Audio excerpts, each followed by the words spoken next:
Lanjut di bagian 2 bosku. Ini masih plaster batako ya. Udah proses melapis ini.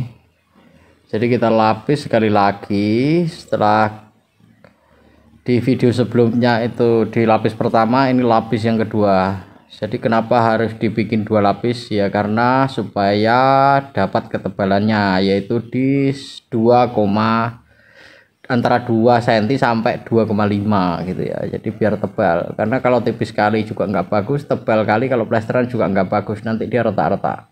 Jadi standar ya, biasa orang pakai itu antara 2 cm sampai 2,5.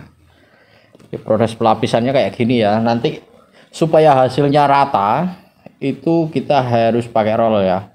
Kalau kita tidak menggunakan roll, plasteran itu kebanyakan pasti hasilnya gelombang. Dan kalau sudah gelombang itu nanti customernya pasti kecewa banget itu, bener ya.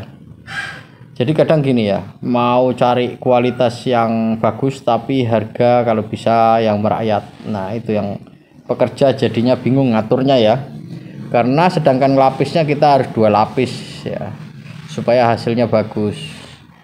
Kalau setelah 2 lapis kemudian di roll, habis di roll digosok-gosok sampai rata, baru kemudian proses pengajian. Nah segitu rumitnya ya.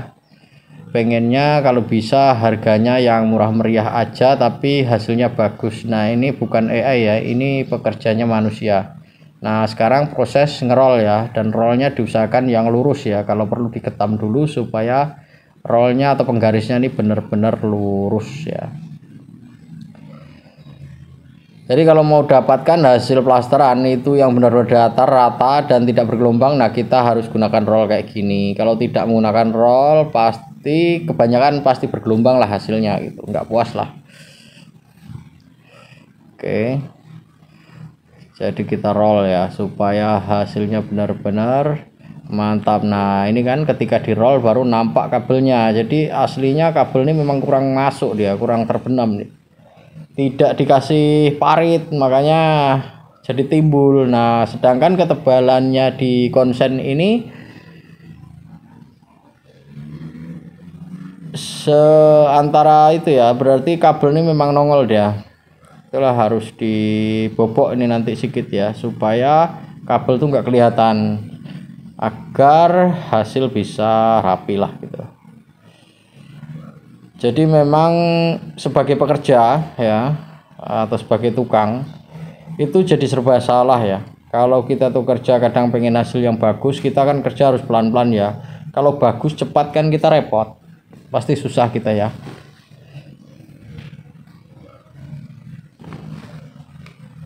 Kalau misalnya kita tuh harus dapat hasil yang bagus ya, kerjanya memang harus teliti kayak gini. Kita roll dulu ya, kita roll, kita cari di mana nanti bagian yang belum terisi ya, ada bagian-bagian yang masih kurang gitu, masih kosong. Nah kita kasih penggaris ya.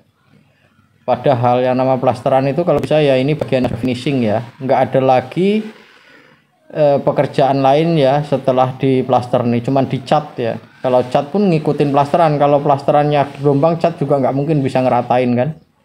Jadi kunci sebuah bangunan itu kalau mau bagus ya sebenarnya terletak di plasteran.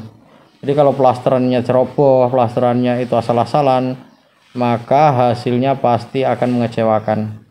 Nah kayak ginilah contohnya ya, ada kabel nih kalau kita paksakan dia gelembung jadinya. Kalau cuman mau nutupin kabel kemudian kita bikin melengkung ya, itu kan hasilnya nggak maksimal gitu. Mending kita ngalahin, dibobok kabelnya dimasukkan. Jadi seteliti itu ya sebenarnya kalau kita dalam pekerjaan plaster gitu, terkadang ya cuman dipandang sebelah mata, taunya pekerjaan nggak beres, pekerjaannya lama, pekerjaannya kurang ligat. Jadi kita memang harus tahu ya proses itu. Kalau yang namanya plaster itu memang sudah finish ya, hasilnya benar-benar ya harus bagus lah, karena cat aja nurut ya sama dasaran plaster nih. Kalau misalnya kita ngecat posisinya plasteran gelombang ya catnya juga nggak akan bagus. Jadi semua terletak di Plasteran ya. Kalau misalnya pasang bata, oke lah, pasang batanya agak gelombang-gelombang naik turun atau ada keluar masuk, itu masih bisa ditutup sama plaster. Tapi kalau sudah plasternya yang nggak bagus, ya itu susah ya. Karena di situ letak finish pekerjaan sebuah bangunan. Tapi tidak semua orang bisa memaklumi itu. Kalau misalnya sama-sama ngerti aja ya, sama-sama ngerti, mereka pengen hasil yang bagus, pekerja juga dikasih waktu gitu ya, jadi semuanya bisa tercapai dengan baik lah gitu. Jadi sama-sama pengertian gitu ya. Cuman kadang ya pengennya cepet, kalau bisa dapatnya lebar ya mesin ya. Kalau manual ya nggak mungkin ya kan, karena ya kita harus melewati proses kayak gini. Setiap jengkal, setiap inci gitu ya, itu digosok ya. Gimana mau cepat? Ada lubang sedikit kita tutup, gosok lagi. Jadi serumit itu sebenarnya ya proses pengerjaan memplaster ini. Kalau misalnya semua orang gitu ya, semua orang itu bisa ngerti gitu, jadi pekerja nggak merasa tertekan lah ya. Karena apapun ya, apapun pekerjaannya itu kalau dikerjakan dengan cara yang teliti, dengan cermat, dengan hati-hati, dengan sabar, nggak buru-buru, itu ya insya Allah hasilnya pasti bagus lah dalam pekerjaan apapun. Tapi kalau sudah di cepat-cepatkan gitu ya, diburu-buru, dikejar waktu, nah itu yang hasilnya kurang bagus. Ini di bagian 2 belum juga sampai ke tahap pengajian ya teman-teman ya. Ini masih dalam proses lapis ya, lapis dengan nutup-nutup bagian lubang yang kurang. Kemudian nanti dicoba ditempelin penggarisnya atau rollnya. Kalau memang belum rata ya berarti belum di aci ya, belum dikasih gemuk ya. Karena kalau digemuk itu kalau bisa memang permukaannya benar-benar sudah datar. Kalau untuk mendapatkan hasil yang maksimal ya, pokoknya ya prosesnya kayak gini lah.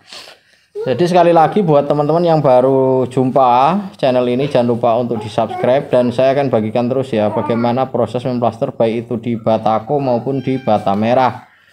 Jadi pokoknya kalau pas ada kegiatan memplaster, saya akan coba usahakan untuk posting ya, saya akan share gitu ya. Jadi memang iya pekerjaan kayak gini kelihatannya sepele ya, tapi kalau nyoba sendiri itu biasanya ya gerotal-gerotal itu. Kalaupun bisa kadang ya kelihatannya lah, kelihatannya kalau kita nengok pekerjaan orang tuh kayaknya gampang, tapi praktek sendiri ya nggak segampang yang kita lihat lah gitu. Jadi kayak gini ya prosesnya itu, dimana lagi nanti yang kelihatan kurang, kayaknya belum rata, masih ada lubang-lubang, kemudian ditutup lagi, digosok lagi, lalu ditempelkan rollnya, masih ada yang enggak rata, isi lagi. Nah nih kalau kering tempel, kasih air. Jadi buat teman-teman tukang dimanapun berada, mungkin caranya mungkin ada yang berbeda ya, cara kerjanya tuh bisa berbeda-beda, tapi tujuan tetap sama, pengen menghasilkan yang rata dan halus ya, nggak bergelombang lah gitu. Jadi mau menggunakan aci hitam, aci putih, semen putih ya,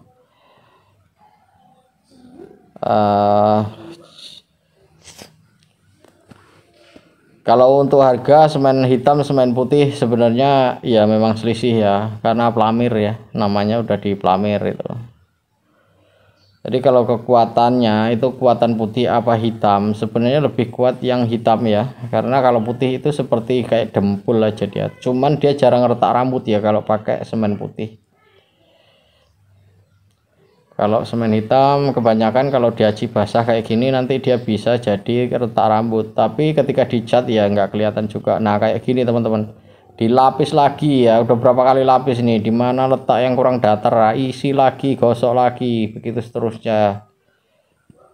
Pokoknya sampai hasilnya itu benar-benar keren lah gitu.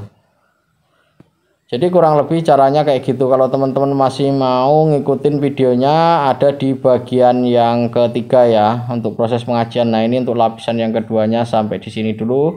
Jangan lupa subscribe, like, share, dan juga komen. Terima kasih.